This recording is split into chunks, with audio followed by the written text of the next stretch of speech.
ਆਪਾਂ ਰੁੱਖ ਕਰੀਏ ਸ਼ਰਮਾ ਜੀ ਅਗਲੀ ਖਬਰ ਦਾ ਤੇ ਗੱਲ ਕਰੀਏ ਪੰਜਾਬ ਦੇ ਜਿਹੜੇ ਬਿਜਲੀ ਦੇ ਬਿੱਲ ਆ ਜੀ ਉਹ ਜ਼ੀਰੋ ਆਉਣ ਦੇ ਵਿੱਚ ਕਹਿੰਦੇ ਮੀਟਰ ਰੀਡਰਾਂ ਦੀ ਖੂਬ ਮਿਹਰਬਾਨੀ ਹੈ।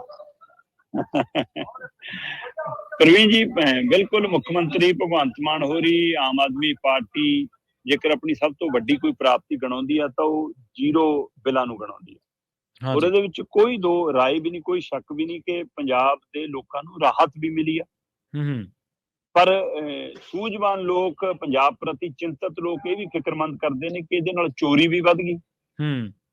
ਇਹਦੇ ਨਾਲ ਬਿਜਲੀ ਦੀ ਖਪਤ ਵੀ ਵੱਧ ਗਈ ਜੀ। ਤੇ ਪਾਵਰਕੌਮ ਤੇ ਇੱਕ ਬੋਝ ਵੀ ਵੱਧ ਗਿਆ, ਜਿਹਦੇ ਨਾਲ ਨੁਕਸਾਨ ਪੰਜਾਬ ਦਾ ਹੀ ਹੋਣਾ। ਇਹ ਵੀ ਇੱਕ ਪਹਿਲੂ ਆ, ਕਿਉਂਕਿ ਜਿਨ੍ਹਾਂ ਘਰਾਂ ਨੂੰ ਪਹਿਲਾਂ 200 ਯੂਨਿਟ ਮਾਫ ਸੀ ਉਹ ਸੀਮਤ ਖਰਚਾ ਕਰਦੇ ਸੀ। SC BC ਭਾਈਚਾਰਾ ਹੋਵੇ, ਪਛੜਿਆ ਵਰਗ ਹੋਵੇ, ਕਮਜ਼ੋਰ ਵਰਗ ਹੋਵੇ, ਵਿਡੋ ਲੇਡੀਜ਼ ਹੋਣ, ਜਿਨ੍ਹਾਂ ਨੂੰ 200 ਯੂਨਿਟਾਂ ਮਾਫ ਸੀ, ਉਹ ਪਰਿਵਾਰ ਫਿਰ 200 ਤੱਕ ਸੀਮਤ ਰੱਖਣ ਦੀ ਕੋਸ਼ਿਸ਼ ਕਰਦੇ ਕਿ ਇਹ ਤੋਂ ਵਧੇ ਨਾ ਪਾਈ, ਨਹੀਂ ਤਾਂ ਬਿੱਲ ਆ ਜਾਊਗਾ। ਹੁਣ ਉਹਨਾਂ ਪਰਿਵਾਰਾਂ ਨੂੰ ਵੀ 300 ਹੋ ਗਿਆ ਤੇ ਇਸ ਲਈ ਕਹਿੰਦੇ ਕਿ ਉੱਥੇ ਖਪਤ ਵੱਧ ਗਈ, ਅਗਲੇ ਕਹਿੰਦੇ 300 ਤੱਕ ਜਿਵੇਂ ਮਰਜ਼ੀ ਚਲਾਓ।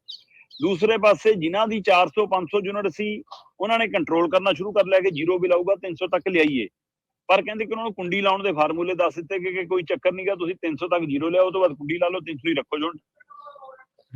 ਬਿਨਾਂ, ਜਿਵੇਂ ਆਪਾਂ ਲਗਾਤਾਰ ਗੱਲ ਕਰਦੇ ਰਹੇ ਹਾਂ ਕਿ ਪਿੰਡਾਂ ਦੇ ਵਿੱਚ ਚਿੱਟਾ ਸਰਪੰਚ ਦੀ ਸਹਿਮਤੀ ਤੋਂ ਬਿਨਾਂ ਜੀ ਹੈ ਨਾ, ਥਾਣੇ ਦੀ ਹੱਦ ਦੇ ਵਿੱਚ ਥਾਣੇਦਾਰ ਦੀ ਸਹਿਮਤੀ ਤੋਂ ਬਿਨਾਂ, ਜ਼ਿਲ੍ਹੇ 'ਚ SSP ਤੋਂ ਬਿਨਾਂ ਤੇ ਹਲਕੇ ਦੇ ਵਿੱਚ MLA ਤੋਂ ਬਿਨਾਂ, ਉਹਦੇ ਇਸ਼ਾਰੇ ਤੋਂ ਬਿਨਾਂ ਜਾਂ ਉਹਦੇ ਆਸ਼ੀਰਵਾਦ ਤੋਂ ਬਿਨਾਂ ਨਹੀਂ ਵਿਕ ਸਕਦਾ। ਉਸੇ ਤਰ੍ਹਾਂ ਬਿਜਲੀ ਦੀ ਚੋਰੀ ਬਿਜਲੀ ਵਿਭਾਗ ਦੀ ਮਿਹਰਬਾਨੀ ਤੋਂ ਬਿਨਾਂ ਨਹੀਂ ਹੋ ਸਕਦੀ। ਸੋ ਉਹਦੇ ਲਈ ਉਹਨਾਂ ਦਾ ਆਸ਼ੀਰਵਾਦ ਬਹੁਤ ਜ਼ਰੂਰੀ ਹੁੰਦਾ ਹੈ। ਕਈ ਸਿੱਧੀ ਜਈ ਤੱਕ ਪਹੁੰਚ ਕਰ ਲੈਂਦੇ ਨੇ ਭਾਈ, ਕੋਈ ਰਿਸ਼ਤੇਦਾਰੀ ਕੱਢ ਲੈਂਦੇ ਨੇ ਤੇ ਕੋਈ ਸਿਫਾਰਸ਼ੀ ਫੋਨ ਰੱਖਦੇ ਨੇ, ਉਹ ਚੱਲੀ ਜਾਂਦਾ। ਪਰ ਜਿਹੜੇ ਕੁੰਡੀ ਨਹੀਂ ਲਾਉਂਦੇ ਉਹ ਫਿਰ ਯੂਨਿਟਾਂ ਘਟਾਉਣ ਦਾ ਖੇਡ ਖੇਡਦੇ ਆ। ਯੂਨਿਟਾਂ ਘਟਾਉਣ ਦਾ ਖੇਡ ਮਤਲਬ ਮੇਰੇ ਘਰੇ ਮੀਟਰ ਲੱਗਿਆ ਤੇ ਬਿੱਲ ਦੀ ਰੀਡਿੰਗ ਦੀ ਤਰੀਕ ਆ ਗਈ ਆ ਤੇ ਮੈਂ ਮੀਟਰ ਤੇ ਜਾ ਕੇ ਦੇਖਦਾ ਕਿ ਯੂਨਿਟਾਂ ਦਾ 670 ਹੋ ਗਈਆਂ, ਪਰ ਮਾਫ ਮੈਨੂੰ 300 ਹਿਸਾਬ ਨਾਲ 600 ਨੇ। ਹੁਣ ਜੇ 70 ਯੂਨਿਟਾਂ ਵਿੱਚ ਐਡ ਹੁੰਦੀਆਂ ਤਾਂ ਮੈਨੂੰ 670 ਦਾ ਬਿੱਲ ਆਉਂਦਾ ਜੀ, ਤੇ ਮੈਂ 670 ਯੂਨਿਟਾਂ ਦਾ ਬਿੱਲ ਭਰਨ ਦੀ ਬਜਾਏ 500 ਰੁਪਇਆ ਰੀਡਰ ਦੀ, 200 ਰੁਪਇਆ ਰੀਡਰ ਦੀ ਜੇਬ 'ਚ ਪਾਉਣਾ, ਜਿਹੜਾ ਮੀਟਰ ਰੀਡਿੰਗ ਲੈਣ ਆਉਂਦਾ ਕਿ ਆ ਫੜ ਤੂੰ ਆਪਣਾ ਚਾਹ ਪਾਣੀ ਪੀ ਲਈ ਯਾਰ, ਮੇਰੀਆਂ 590 ਲਿਖ ਜਾ ਬਸ।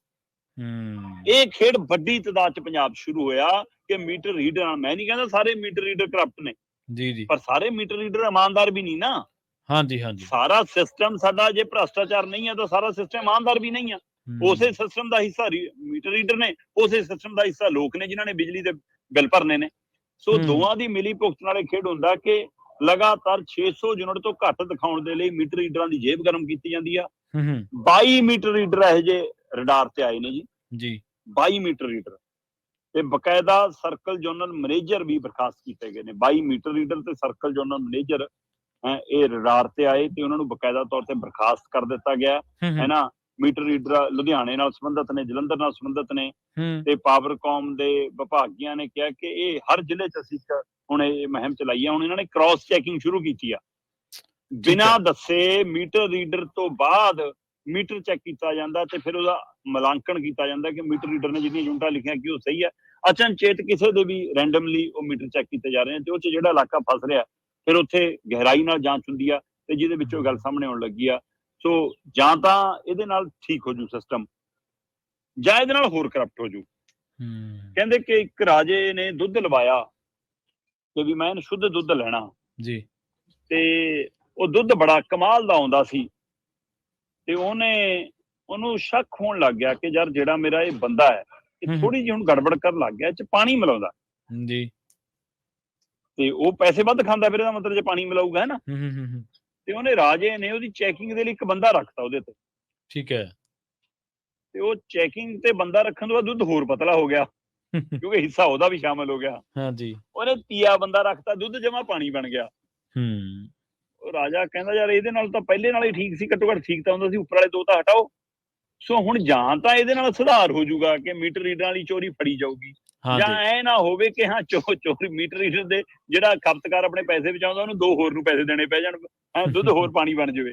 ਸੋ ਕਿਤੇ ਇਹ ਨਾ ਹੋਵੇ, ਇਹ ਵੀ ਇੱਕ ਫਿਕਰਮੰਦੀ ਆ। ਪਰ ਫਿਰ ਵੀ ਪਾਵਰਕੌਮ ਵਿਭਾਗ ਇਸ ਮਸਲੇ ਦੀ ਨਜ਼ਰਸਾਨੀ ਕਰ ਰਿਹਾ ਕਿਉਂਕਿ ਅਸਲ 'ਚ ਪੰਜਾਬ ਦੇ ਪਾਵਰਕੌਮ ਵਿਭਾਗ ਦੀ ਹਾਲਤ ਬਹੁਤ ਪਤਲੀ ਆ, ਸਥਿਤੀ ਬਹੁਤ ਮਾੜੀ ਆ ਤੇ ਉਹਦੇ ਉੱਤੇ ਇਹ ਆਰਥਿਕ ਬੋਝ ਜਿਹੜਾ ਲਗਾਤਾਰ ਪੈ ਰਿਹਾ ਉਸ ਨੂੰ ਲੈ ਕੇ ਪੰਜਾਬ ਇੱਕ ਨਵੀਂ ਮੁਸੀਬਤ ਚ ਘਿਰਦਾ ਜਾ ਰਿਹਾ। ਬਿਜਲੀ ਸੰਕਟ ਵੀ ਖੜਾ ਹੋਣ ਦੀ ਸਥਿਤੀ ਪੈਦਾ ਹੋ ਰਹੀ ਆ ਤੇ ਆਰਥਿਕ ਬੋਝ ਵੀ ਸਾਡੇ ਤੇ ਲਗਾਤਾਰ ਵੱਧ ਰਿਹਾ ਤੇ ਇਸ ਵਿਚਾਲੇ ਮੀਟਰ ਰੀਡਰ ਬਿਜਲੀ ਅਧਿਕਾਰੀਆਂ ਦੀ ਸਹਿਮਤੀ ਨਾਲ ਜਿਹੜਾ ਘੱਟ ਰੀਡਿੰਗ ਦਿਖਾਈ ਜਾਂਦੀ ਆ ਉਹਦੇ ਨਾਲ ਬਿਜਲੀ ਦੀ ਚੋਰੀ ਦਾ ਖੇਡ ਵੀ ਔਰ ਬਿਜਲੀ ਬਿੱਲ ਜ਼ੀਰੋ ਆਉਣ ਦਾ ਖੇਡ ਵੀ ਜਾਰੀ ਹੈ, ਜਿਹਦੇ ਕਾਰਨ ਹੁਣ ਇਹ ਅਫਸਰ ਅਧਿਕਾਰੀ ਰਡਾਰ ਤੇ ਨੇ ਤੇ ਛਾਪਿਆਂ 'ਚ 22 ਜ਼ੋਨਲ ਮੈਨੇਜਰ ਜਾਂ ਮੀਟਰ ਰੀਡਰ ਫੜੇ ਗਏ ਤੇ ਇਹਨੂੰ ਬਰਖਾਸਤ ਕੀਤਾ ਗਿਆ ਤੇ ਹੋਰਾਂ ਦੀ ਵੀ ਫਾਈਲਾਂ ਕਈਆਂ ਦੀ ਤਿਆਰ ਨੇ ਪ੍ਰਵੀਨ ਜੀ। ਜੀ।